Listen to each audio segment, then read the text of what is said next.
اعوذ باللہ من الشیطان الرجیم بسم اللہ الرحمن الرحیم۔ شروع اللہ رب العزت کے نام سے جو بڑا مہربان نہایت رحم کرنے والا ہے۔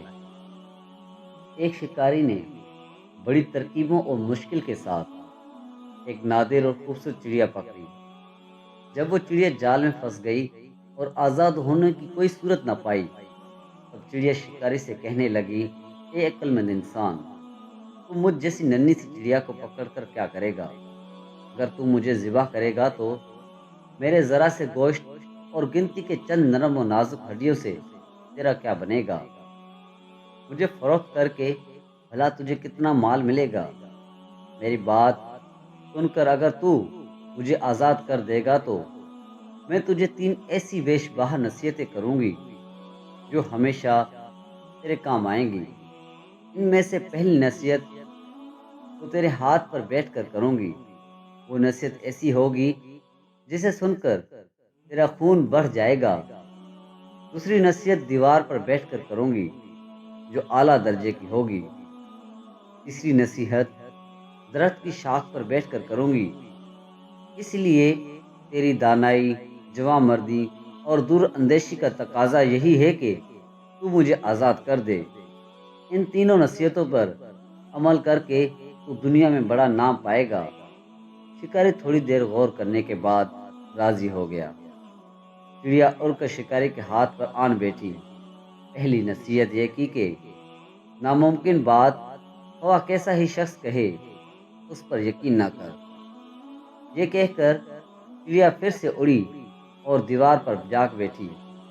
اس نے دوسری نصیحت یہ کی کہ گزری ہوئی بات کا غم نہ کر۔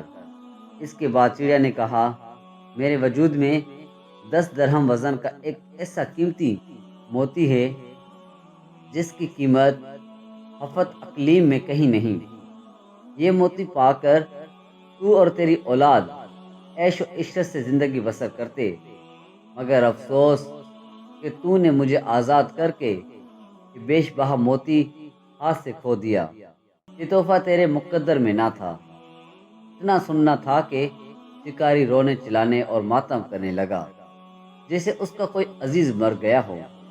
بار بار ٹھنڈی آہیں بھرتا اور سینہ پیٹ کر کہتا کہ ہائے، میں تو برباد ہو گیا۔ مجھ بے وقوف نے ایسی نادر چڑیا کو کیوں آزاد کر دیا؟ ننھی سی جان نے مجھے ہتھیلی میں جنت کی جھلک دکھلا کر لوٹ لیا۔ شکاری جب رو دھو چکا تو چڑیا نے کہا، اے بے وقوف، میں نے پہلے ہی تجھے نصیحت کر دی تھی کہ گزری ہوئی بات کا غم نہیں کرنا چاہیے۔ جب یہ بات ہو گئی تو کف افسوس ملنا کس کام کا؟ دوسرا چڑیا نے کہا، ارے نادان، تو نے میری پہلی بات غور سے نہیں سنی تھی۔ میں نے کہا تھا کہ ناممکن بات کا ہرگز یقین نہیں کرنا چاہیے، خواہ وہ کیسی ہی کیوں نہ ہو۔ ذرا سوچ تو صحیح، مجھ ننھی سی جان کا پورا وجود 3 درہم وزن ہے، زیادہ نہیں ہے۔ بھلا 10 درہم وزن کا موتی میرے وجود میں کہاں سے آ گیا؟ یہ بات سن کر شکاری رونا دھونا بھول گیا۔ حیرت سے چڑیا کو تکنے لگا اور کہنے لگا، بے شک تو ٹھیک کہتی ہے۔ پھر شکاری کہنے لگا، اے نازک بدن چڑیا، مہربانی کر کے وہ تیسری نصیحت بھی کرتی جا۔ چڑیا نے کہا، ارے بھائی، تو نے میری 2 نصیحتوں پر کون سا عمل کیا؟ جو تیسری نصیحت بھی مجھ سے سننا چاہتا ہے، وہ قیمتی نصیحت تجھ جیسے بے مغز انسان کے لیے نہیں ہے۔ میرے پیارے دوستوں، اگر یہ ویڈیو آپ کو پسند آئی ہو تو اس کو لائک کریں اور اپنے دوستوں کے ساتھ ضرور شیئر کریں۔ تو پھر ملتے ہیں انشاءاللہ اگلی ویڈیو میں، تب تک کے لیے اللہ حافظ۔